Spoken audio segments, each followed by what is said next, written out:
Today we're going to be making homemade pizza. Let's start with the dough. We're going to start by adding 3/4 of a cup of warm water.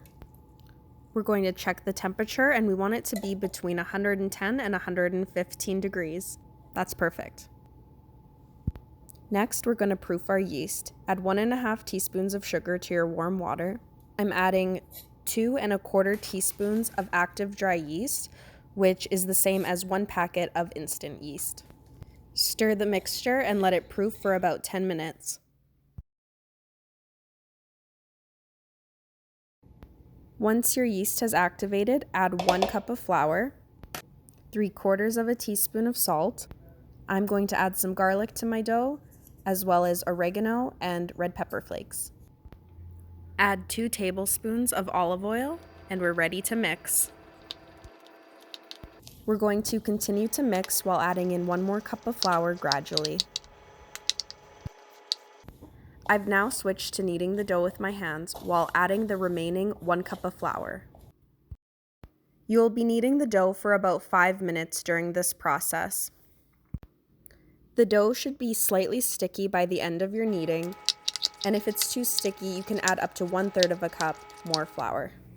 Form your dough into a ball and grab a bigger bowl that you can drizzle with olive oil. Brush the bowl completely with the olive oil, take your dough ball, and roll it in the olive oil. Cover the bowl tightly with plastic wrap, place in a warm spot, and allow the dough to rise for about 30 to 40 minutes, or until the dough is doubled in size. Now you can deflate it by punching the dough. Preheat your oven to 425 degrees Fahrenheit.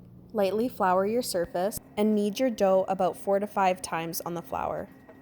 Next, you're going to roll out your dough with either a rolling pin or your hands into about a 12-inch circle or oval. Transfer your dough to a parchment-lined baking sheet and drizzle about a teaspoon of olive oil on the crust. Spread the oil around using your hands or a brush, and then use a fork to poke holes all over the center of the pizza to keep the dough from bubbling up. Now it's time to add the toppings. First, the tomato sauce. Next, add your choice of cheese. We like sharp cheddar. Next, add your choice of pizza toppings. We're doing banana peppers, sliced white onion, spicy Italian sausage, fresh pineapple, and provolone cheese to top it off. Bake your pizza in a preheated oven at 425 degrees Fahrenheit for about 13 to 14 minutes. And here's the end result. Now let's cut into the best pizza you've ever had. Thanks for watching.